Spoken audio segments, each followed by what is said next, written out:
Palabra de Dios, Efesios 6, versículos 14 al 20. Estad pues firmes, ceñidos vuestros lomos con la verdad y vestidos con la coraza de justicia, y calzados los pies con el apresto del evangelio de la paz.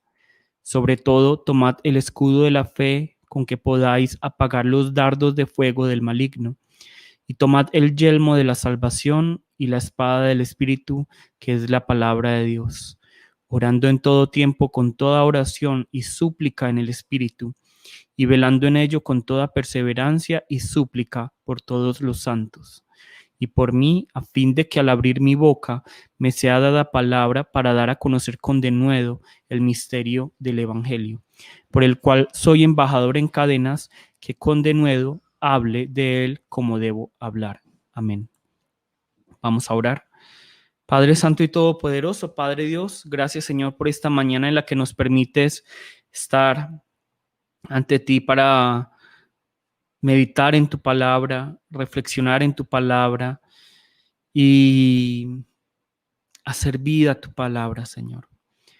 Padre Dios, te pedimos que en este tiempo a cada uno de nosotros nos exhortes, nos levantes, nos animes y nos permitas entender que realmente es por tu gracia y por tu amor que hoy podemos estar aquí. Sé tú glorificado, sé tú exaltado, sé tú reconocido. En este siervo tuyo pon el aceite del conocimiento, la sabiduría, el poder de tu palabra. Oramos en el nombre de Jesús. Amén. Listo. Es indudable que no hay mayor necio, no hay necio más grande que la persona que cree únicamente en lo que puede ver, en lo que puede oler, en lo que puede gustar, en lo que puede palpar.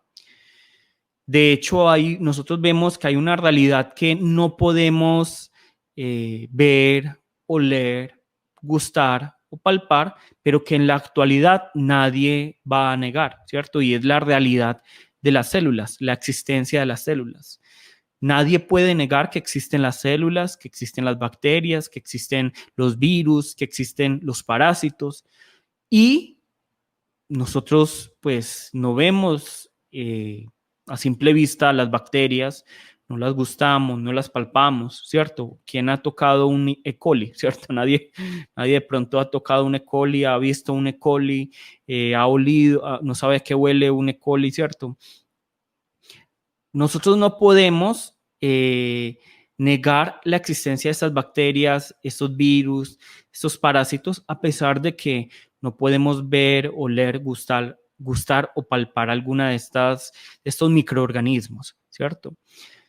Y anteriormente nosotros vemos que no se conocían qué eran las bacterias, los virus, los parásitos, y por esa razón nosotros veíamos cómo los cirujanos no limpiaban sus instrumentos quirúrgicos y también podíamos ver que la gente no utilizaba tapabocas porque no conocía los virus, ¿cierto? Entonces, con el mismo cuchillo con que habían abierto a un muerto, te podían cortar a ti, ¿cierto? Porque no veían que, no pensaban, no entendían que había un mundo más pequeño que no se podía ver, el mundo de las bacterias, el mundo de los virus, ¿cierto?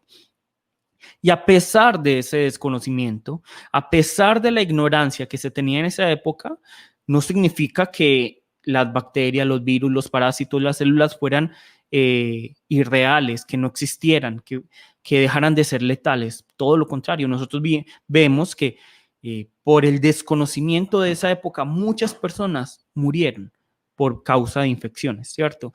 Por infecciones bacterianas, por virus, por parásitos. Muchas personas murieron y pensaban que de pronto era una maldición o algo así, ¿cierto? La gente no entendía por qué se moría la gente.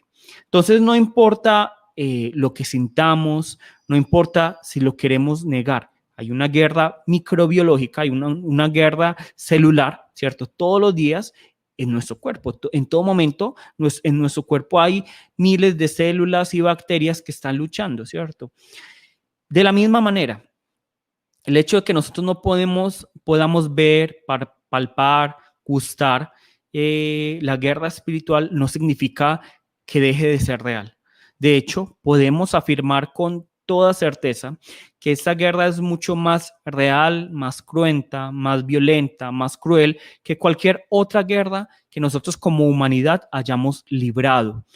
Y es cierto que esta guerra es más difícil de luchar para nosotros porque es totalmente invisible a nuestros ojos, ¿cierto?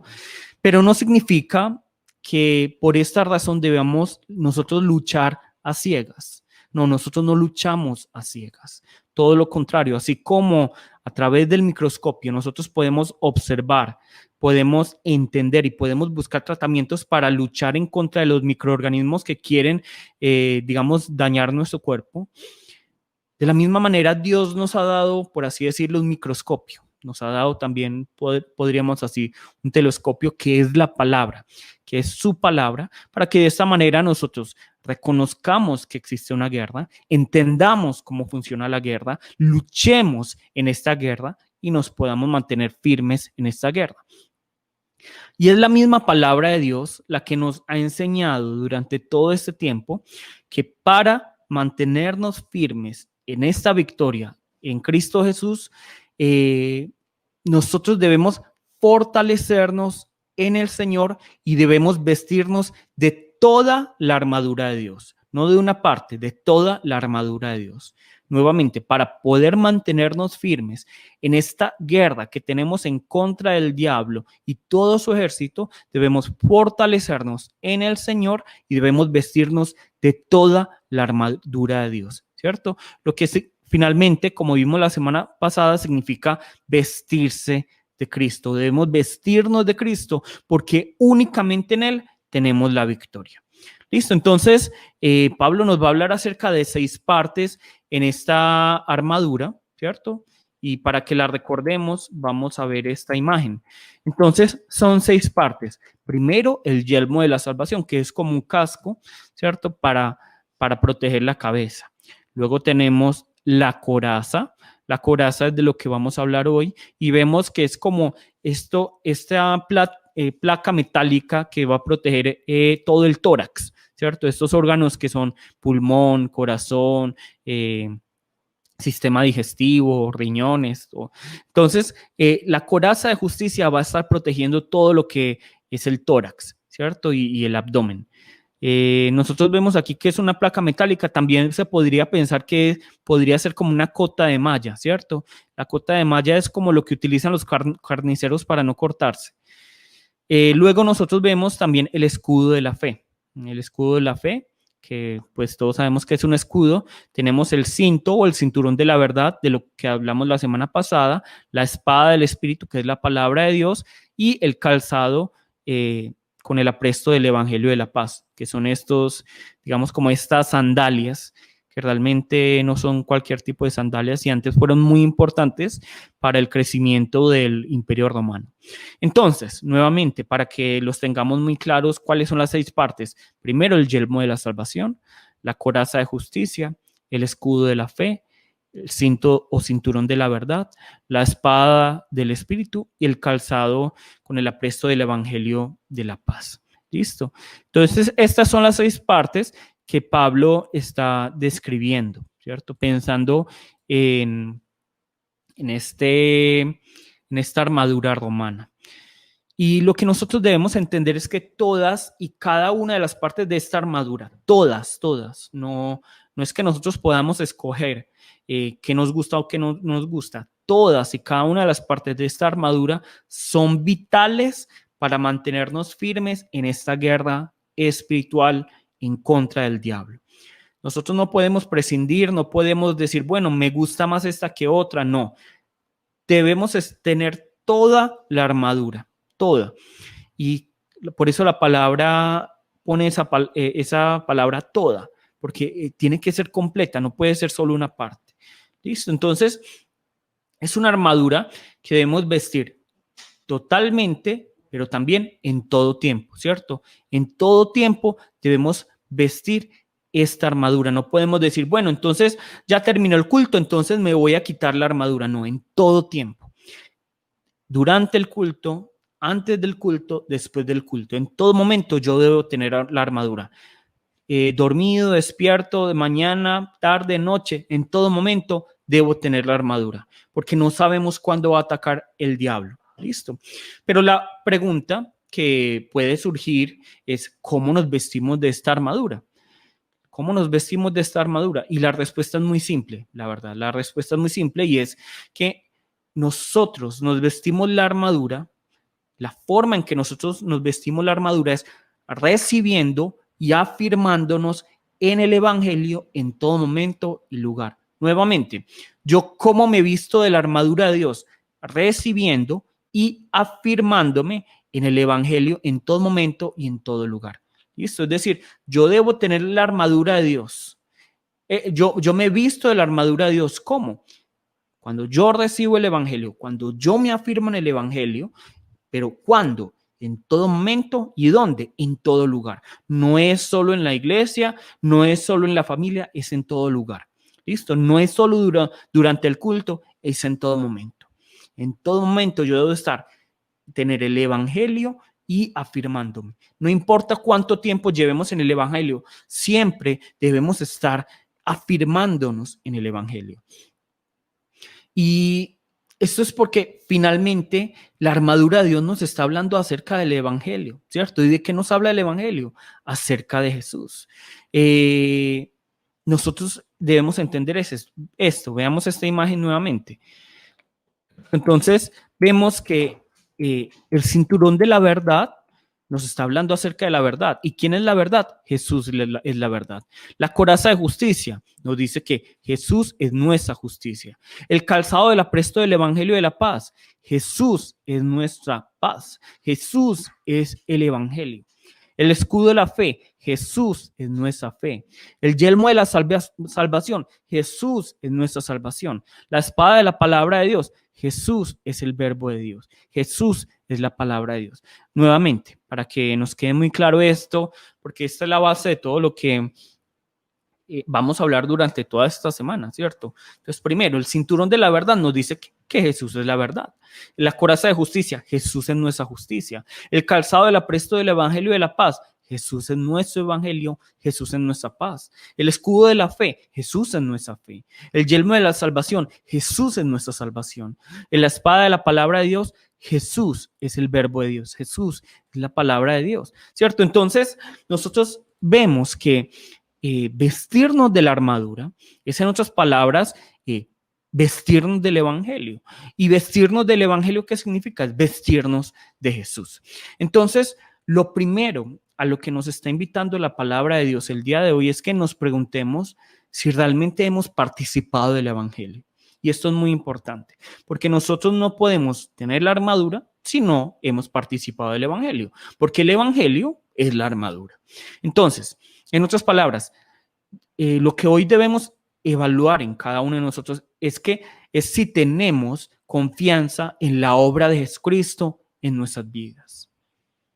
Debemos preguntarnos esto, y esta es una pregunta fundamental, es una pregunta base que todos los días y en todo momento de nuestras vidas debemos hacernos. Yo confío en la obra de Jesucristo. Yo he participado del Evangelio. Estoy participando del Evangelio. Y parece una pregunta muy simple, pero la verdad es que muchas personas la responden con una perspectiva totalmente errada, ¿cierto? Una perspectiva totalmente equivocada. El problema de que la perspectiva sea equivocada es que si nosotros tenemos una perspectiva errónea, esto nos va a separar entre verdaderos cristianos y religiosos. Según nuestra perspectiva, vamos a ser denominados verdaderos cristianos o religiosos. Lamentablemente, la línea que divide los verdaderos cristianos y los religiosos, esa línea es muy, muy, muy delgada. Tan delgada que muchos cristianos creen ser verdaderos cristianos, pero la verdad es que son religiosos. Y la verdad es que no han participado del Evangelio y la verdad es que no confían en las obras de Cristo. ¿Listo? Entonces, una manera en que uno puede realmente evaluarse y uno puede saber si una persona es religiosa o verdadero cristiano, eh, una manera en que nosotros podemos conocer la perspectiva de cada uno de nosotros, porque esto no se trata de ver al otro, sino de verse cada uno. Una manera de ver si yo realmente soy un verdadero cristiano, soy un religioso. Una manera de evaluar mi perspectiva es preguntándonos, anhelo que el Señor venga, anhelo que el Señor venga pronto. Algunos dirán que sí, rápidamente dirán que sí, pero no es porque quieren que el Señor venga pronto, sino porque están cansados de vivir, ¿cierto? Están cansados de vivir. Y esto es una respuesta errónea, ¿cierto? Nosotros no esperamos la venida del Señor porque estamos cansados de vivir. Pero nosotros vemos que muy pocas personas van a decir, sí, yo quiero que el Señor venga pronto. La mayoría van a decir, no, yo no quiero que venga pronto. ¿Por qué? Porque no están preparados, porque no se sienten preparados. Porque ellos dicen, yo he escuchado a muchas personas, ¿quieres que el Señor venga? No, todavía no. ¿Por qué? Porque tengo mucho para hacer. Porque tengo mucho para hacer. Pero cuando uno ve profundamente el corazón de estas personas, no es que quieran hacer para glorificar más a Dios, sino que es, yo tengo mucho para hacer para, y eso ya no lo dicen obviamente, no lo dicen las personas, pero digamos que en letras pequeñas están diciendo, yo todavía tengo que hacer para asegurarme un puesto en el cielo, para evitar el riesgo de ir al infierno. Por eso yo no quiero. O sea, la gente dice, yo no quiero porque tengo mucho que hacer y paran ahí.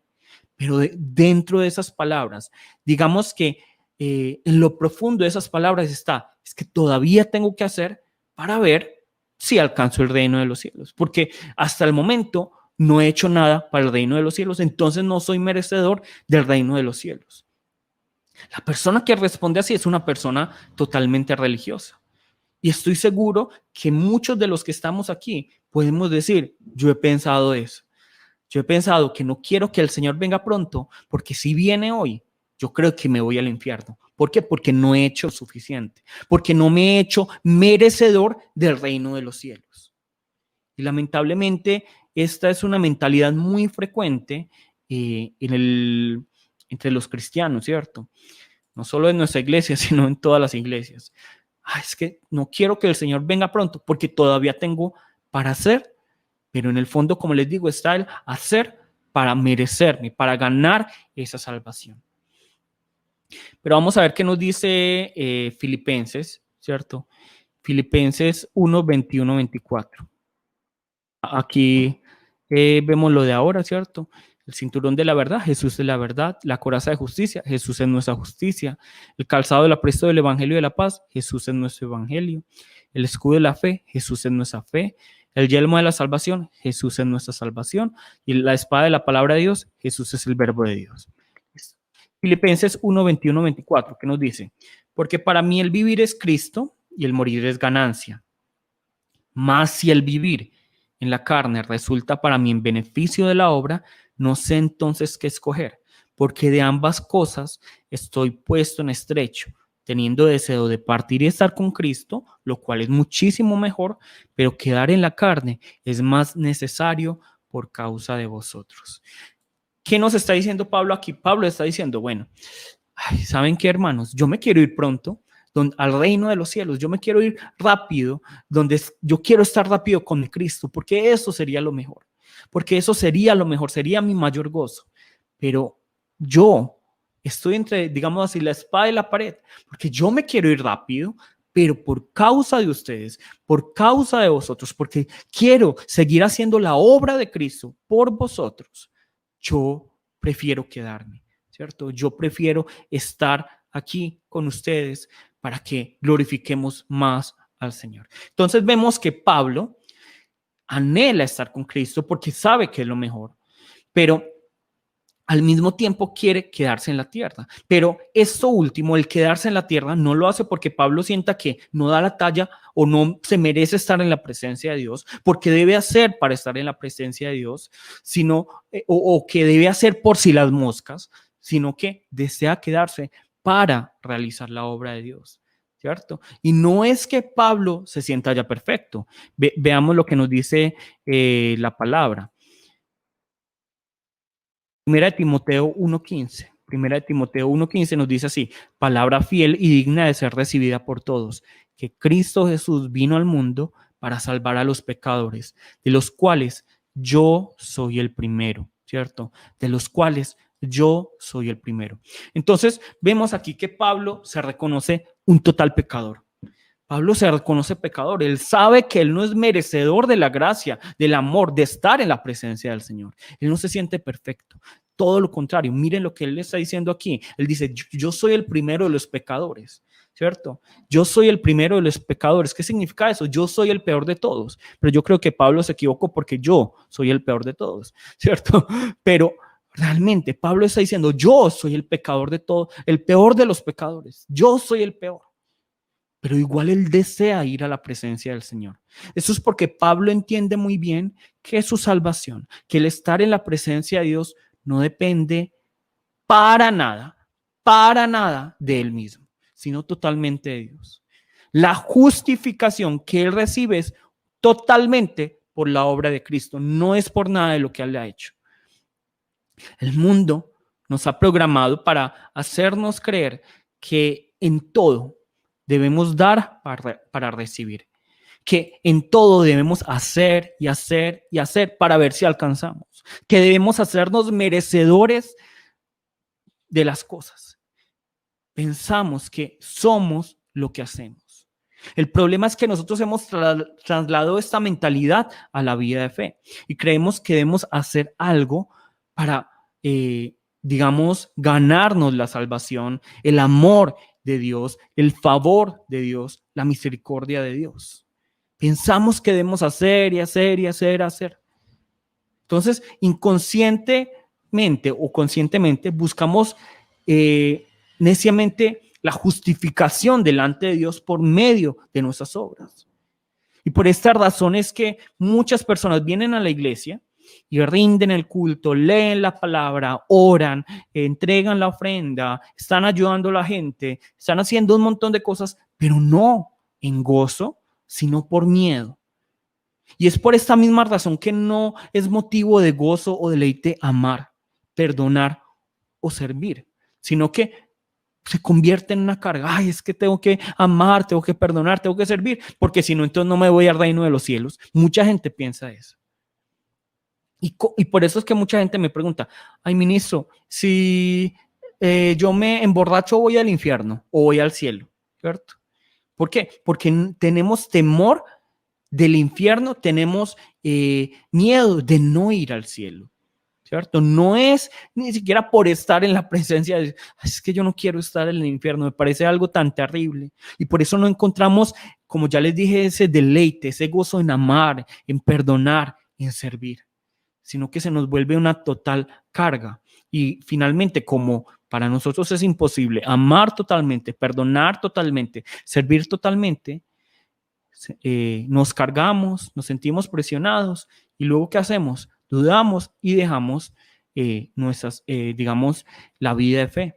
Dudamos de nuestra salvación porque no es fácil. Y también porque nosotros tratamos de hacer y hacer y hacer para ver si podemos agradar a Dios, para ver si Dios se apiada de nosotros, para ver si Dios tiene misericordia de nosotros, pero nos damos cuenta que por una cosa que hacemos bien, 100 cosas las hacemos mal. 100 veces nos equivocamos. Y entonces nos llenamos de culpa, nos alejamos de Dios. Y seguramente hay muchos hoy aquí que están en esto, pensando, ay, pero yo no he hecho esto. No me merezco la salvación.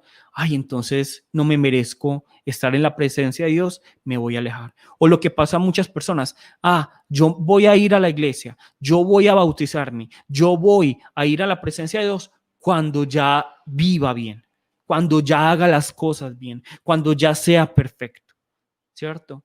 Muchas personas dicen, es que yo no soy digno de bautizarme, todavía no me voy a bautizar. Es que nadie es digno de bautizarse, es que nadie es digno de la salvación, nadie es digno del amor de Dios, nadie es digno de su favor, de su misericordia, de su salvación, nadie.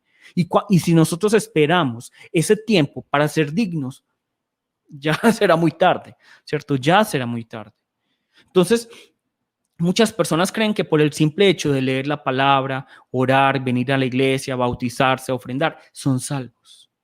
Muchas personas creen que por esto van a agradar más a Dios, pero esto es una total equivocación. No son nuestras obras las que nos hacen presentables ante el Señor, sino que es simplemente su misericordia, es simplemente la obra de Cristo, es la obra de Cristo. No son nuestras obras las que nos van a mantener firmes, no son nuestras obras las que nos van a salvar, no son nuestras obras las que nos van a hacer hallar mayor gracia, mayor, digamos, eh, amor por parte de Dios, sino que es únicamente Cristo, Cristo. Entonces, que esto nos quede muy claro a todos el día de hoy. No es por nuestras obras, no es por lo que hagamos o no hagamos que somos salvos, sino que somos salvos únicamente por la fe en Cristo Jesús. Únicamente. Ustedes pueden hacer todo, pero si no tienen fe en Cristo Jesús, si ustedes creen que esa fe los va a salvar o los va a hacer un poco, al menos un poco merecedores de esa salvación, entonces no son cristianos, son religiosos. Y hoy yo los invito, vuelvan a Cristo, vuelvan a Dios, que es la invitación de la palabra de hoy. Porque nosotros siempre que pensamos acerca de la justicia, pensamos en algo negativo, algo como impersonal, algo abstracto, ¿sí o no?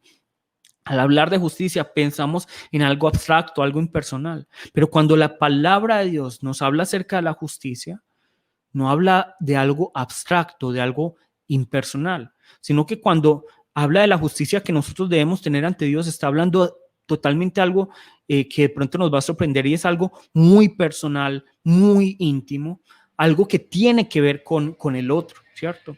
En otras palabras, cuando nosotros hablamos de justicia con respecto a nosotros, debemos entender que hace referencia a estar presentables. Es decir, ¿qué es una persona justa? Es una persona que es presentable. Y nosotros lo hemos visto en nuestra vida. Todos hemos querido estar presentables, ¿cierto? Yo no sé cuántos de ustedes han soñado que están en el salón y que están solo con ropa interior o desnudo, ¿cierto? Sale mucho en las películas, yo nunca me lo he imaginado, pero uno se avergüenza de estar no presentable. O, por ejemplo, cuando uno va a encontrarse con la novia, con el novio, con esa persona que uno ama, uno quiere estar presentable y para estar presentable a veces también incluso trata de esconder las debilidades, ¿cierto? Entonces, esa persona que hablaba mucho trata de callarse para que no parezca muy hablador, o esa persona que no hablaba tanto trata de hablar un poquito más para esconder esas debilidades, ¿cierto? Nosotros debemos entender que cuando el hombre fue creado, era presentable ante Dios.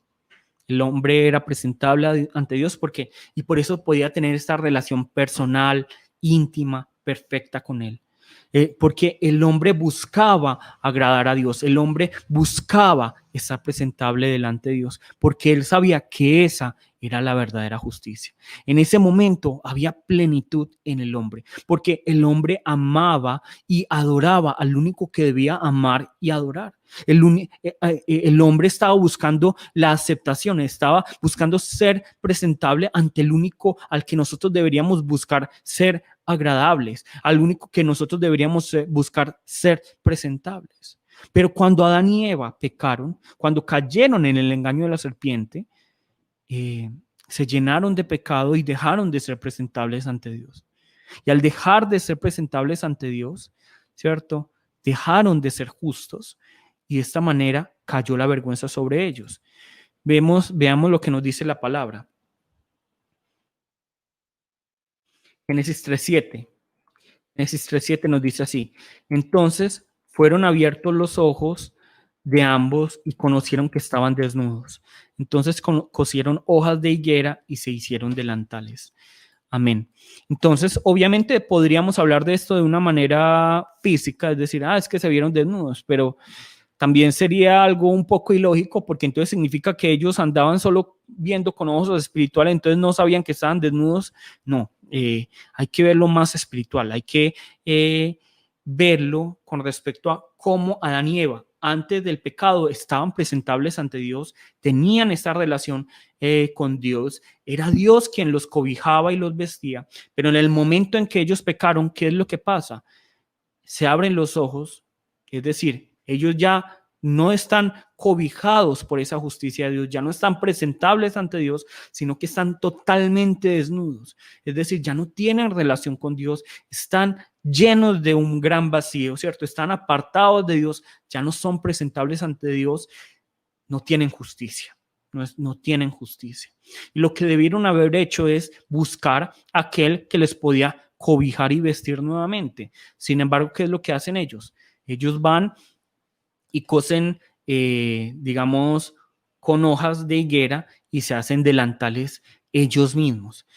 Y esta historia lo que nos va a explicar lo que está pasando el día de hoy, ¿cierto? El ser humano está tratando de esconder su desnudez, está tratando de esconder su vergüenza, la incapacidad de estar presentable ante Dios, buscando otros objetos para los cuales presentarse, ¿cierto? Entonces el hombre busca la justicia de este mundo, en su propia justicia, él busca cualquier método para esconder esa desnudez que tiene en ese momento, pero no logra hacerlo. Y por eso es que nosotros vemos tanta gente, ¿cierto? Que más bien toda la gente que no tiene a Cristo mendigando amor, mendigándole a otras personas amor, mendigándole a los bienes materiales amor, mendigando ser presentables ante las cosas temporales, mendigándole a las cosas de este mundo, mendigándole al diablo, le están mendigando al diablo.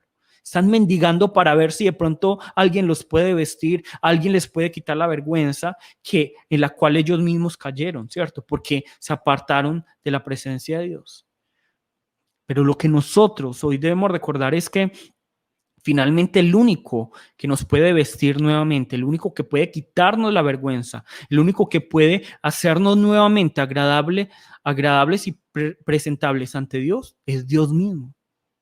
Es la justicia de Dios la que nos va a vestir nuevamente para que nos podamos presentar ante Dios. Y es Dios mismo quien nos da esta justicia. ¿A través de quién? De Jesucristo. Dios anhela que nosotros nos volvamos a vestir y por eso nos dice, vístanse de Jesucristo, vístanse de Jesucristo. Miren lo que habíamos leído la semana pasada, Romanos 13:14. Sino vestíos del Señor Jesucristo y no proveáis para los deseos de la carne. Vístanse de Jesucristo, vístanse de la justicia de Jesucristo.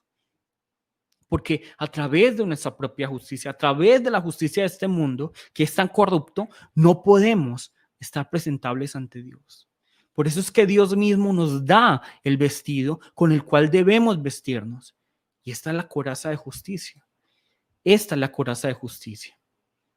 Entonces, no es a través de nuestro esfuerzo, no es a través de nuestras obras, no depende de si vamos a la iglesia o no, no depende de cuánto conocemos la palabra de Dios o no, no depende de cuánto oremos, no depende de nada de lo que nosotros hagamos, sino que depende únicamente de Dios, depende únicamente de la obra de Jesucristo.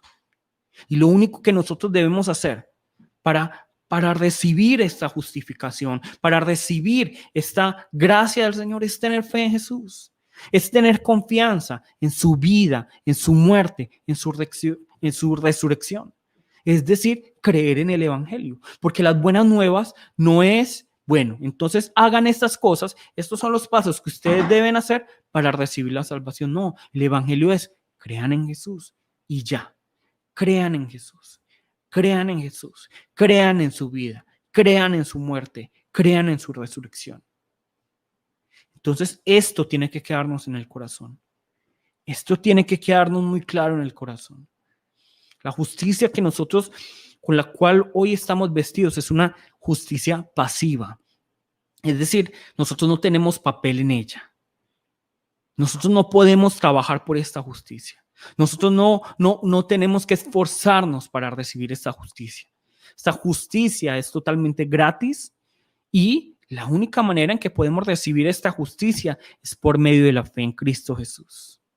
Pero a veces somos tan arrogantes y tan orgullosos y dudamos tanto de Dios que no nos conformamos con recibir la justificación por medio de la fe, sino que queremos tener el control de algo, queremos tener papel en algo, ¿cierto? Entonces no somos capaces de dejarlo todo en manos de Dios, sino que debemos tener algún papel en esa justificación.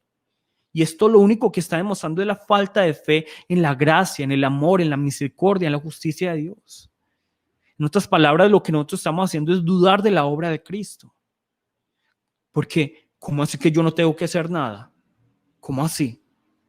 ¿Cómo así? Y claro, el mundo no entiende eso. El que no ha participado de la gracia de Dios, el que no ha participado de la justificación de Dios, no entiende eso. ¿Cómo así que yo no debo de hacer nada? Sí, no debemos hacer nada. No debemos hacer nada para que nadie se jacte, dice la palabra. Entonces, la palabra nos dice que el diablo es el que nos acusa de día y de noche. En todo momento, el diablo no descansa y nos está acusando.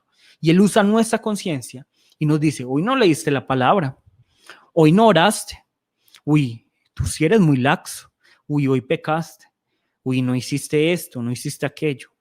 Ay, yo creo que tú no eres cristiano, ¿cierto? Yo creo que tú te vas a ir al infierno porque no hiciste esto o aquello.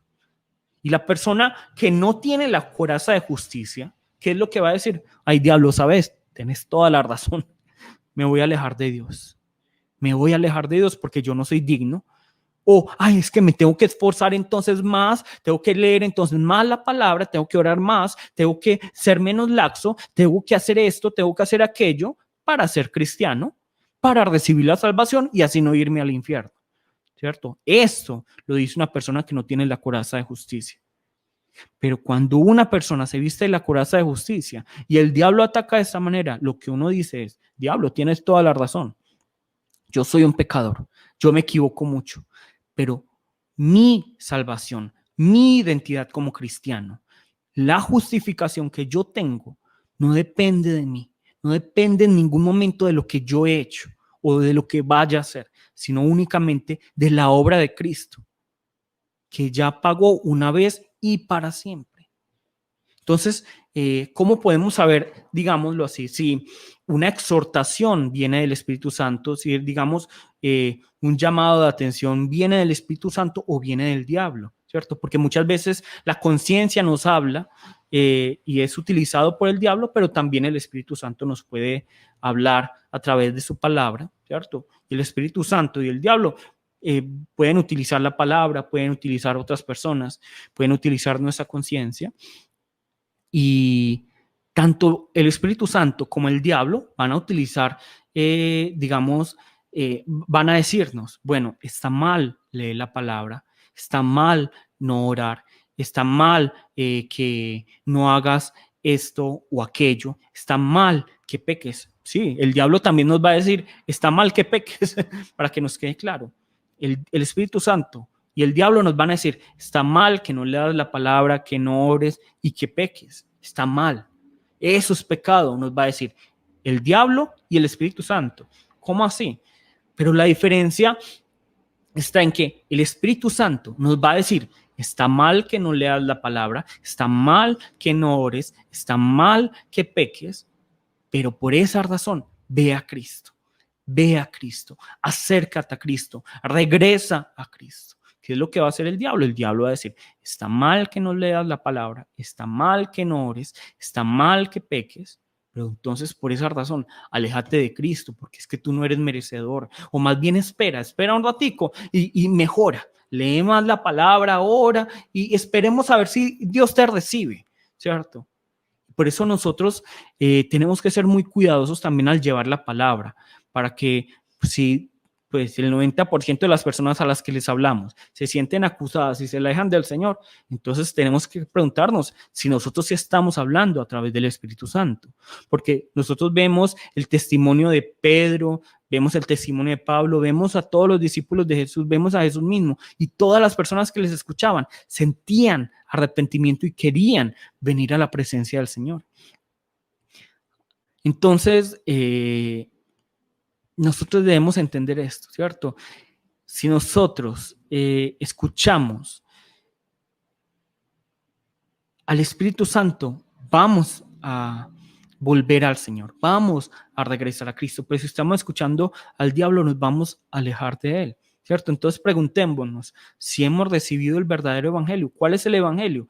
Que no es por nuestras obras, que no es por lo que ustedes hagan o no hagan, no es porque vengan a la iglesia juiciosamente o porque oren o porque lean la palabra que van a recibir la salvación, sino que es únicamente por la obra de Cristo. ¿Listo? Entonces, recuerden esto, ninguno de nosotros podemos agradar a Dios, ninguno de nosotros podemos hacer algo para hacernos al menos un poco agradables a Dios. No podemos hacer nada para recibir la salvación o la justificación.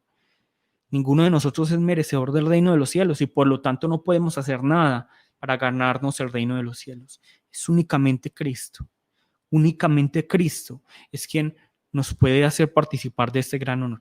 Ahora, que nos quede claro una cosa, porque de pronto alguno preguntará, ¿significa esto entonces que podemos pecar a diestra y a siniestra? ¿Cierto? ¿Significa esto que como ya tenemos la justificación de Cristo, podemos pecar libremente? ¿Podemos vivir en libertinaje?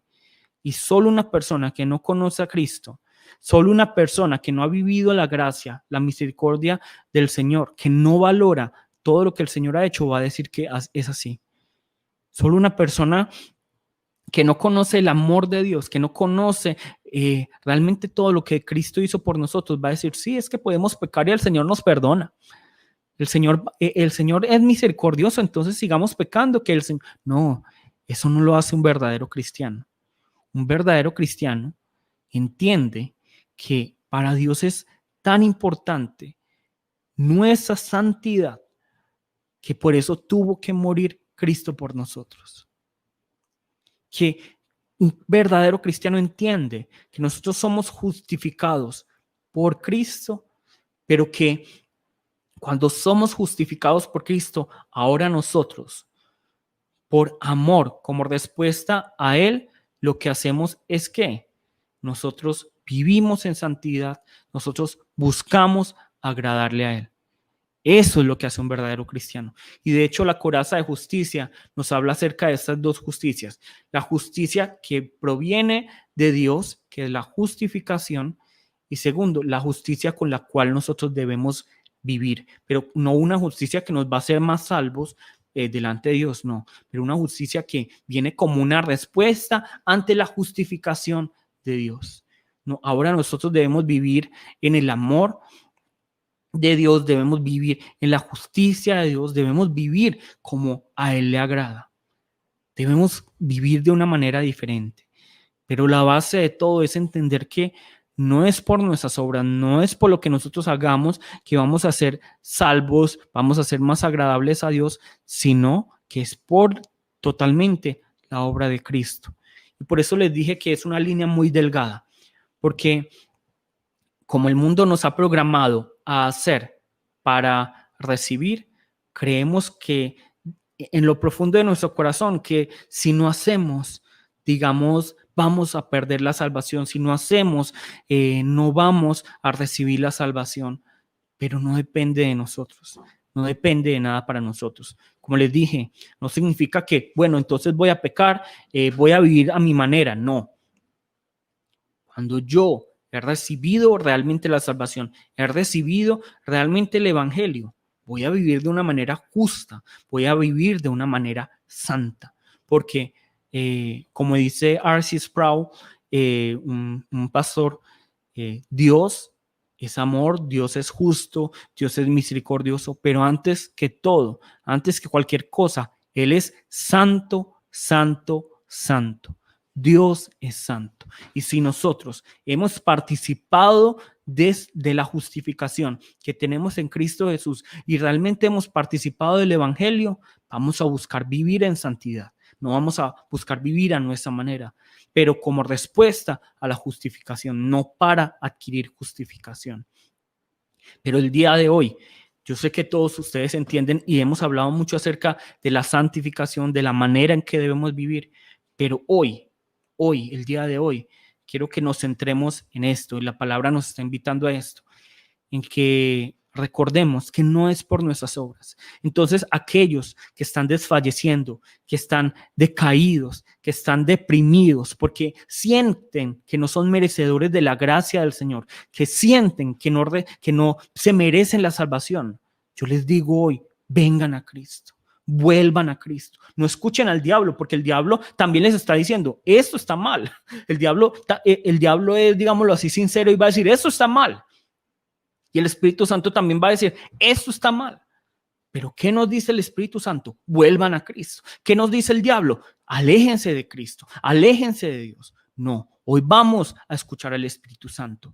Vamos a escuchar lo que nos dice el Espíritu Santo, que nos está diciendo, sí, tú no eres merecedor. Sí, tus obras no te hacen ni un poco merecedor de la gracia del Señor. Y toda tu maldad es muy grande, totalmente. Tienes toda la razón. Y nosotros también debemos reconocerlo, porque el Evangelio lo que hace no es hacernos sentir, uy, bien, uy, yo soy una gran persona. No, antes lo que hace el Evangelio es hacernos sentir mal porque somos pecadores. Pero lo que hace el Evangelio, lo que hace el Espíritu Santo es decirnos, tú eres todo eso, sí, pero hay alguien que ya cubrió todo eso. Ven a Cristo, solo ven a Cristo. Entonces la invitación de hoy ya para que concluyamos nuevamente es, todos los que estén decaídos, todos los que estén siendo acusados por el diablo, por todo lo que han hecho o no han hecho, todos los que en este momento sientan que no son merecedores de Cristo, hoy les digo, y hoy nos dice el Espíritu Santo, hoy nos dice la palabra, volvamos a Cristo, porque solo Él es quien nos da la justificación. Solo en Él tenemos justificación. Debemos confiar en esto. A esto nos está llamando la palabra de solo debemos confiar, solo debemos creer, solo debemos tener fe. Y la fe es la que nos va a permitir recibir la gracia y de esta manera participar de la salvación. No es por nada de lo que ustedes hayan hecho o no hayan hecho. Listo, que nos quede muy claro esto. Nuevamente, la anotación no significa que podamos pecar y vivir a nuestra manera. Todo lo contrario, una persona justificada va a vivir una vida en santidad, va a buscar la santidad. Pero el día de hoy, como les dije, el punto central de la predicación es volvamos a Cristo, porque solo por su obra, solo por lo que Él ha hecho, somos salvos, somos redimidos. Nosotros no podemos hacer nada para merecernos ni un poquito la salvación. Ninguno de ustedes ni yo. Nada, nada, nada. Ustedes pueden, y nosotros podemos leer la Biblia todos los días, 24 horas, orar 24 horas, ofrendar todo lo que tenemos, ayudar a la gente, predicar el Evangelio. Pero si creemos que eso nos va a salvar, somos religiosos. Somos religiosos y realmente estamos creyéndole a las blasfemias de Satanás. Estamos creyéndole a la blasfemia de Satanás en contra de la misericordia de Dios. No es nuestras obras, es Cristo Jesús. Volvamos a Cristo. Volvamos a Cristo. Todos nosotros pongámonos la coraza de justicia que la tenemos es por Cristo. Por Cristo. Listo, vamos a llamar el nombre de nuestro Señor. Y todos en este momento vamos a pedirle al Señor que nos permita tener fe. Si tienes fe, serás salvo, dice la palabra. Si tienes fe, serás sano, dice la palabra. Pero un hombre, ¿saben qué les dijo? ¿Qué le dijo a Jesús? Señor, creo, ayuda a mi incredulidad. Si ustedes en este momento dicen, bueno, Señor, yo quiero creer, yo quiero recibir esa justificación, pero es que no creo, pero es que ¿qué hago? Señor, ayuda a mi incredulidad. Vamos a llamar el nombre de nuestro Señor y vamos a orar. Jesús,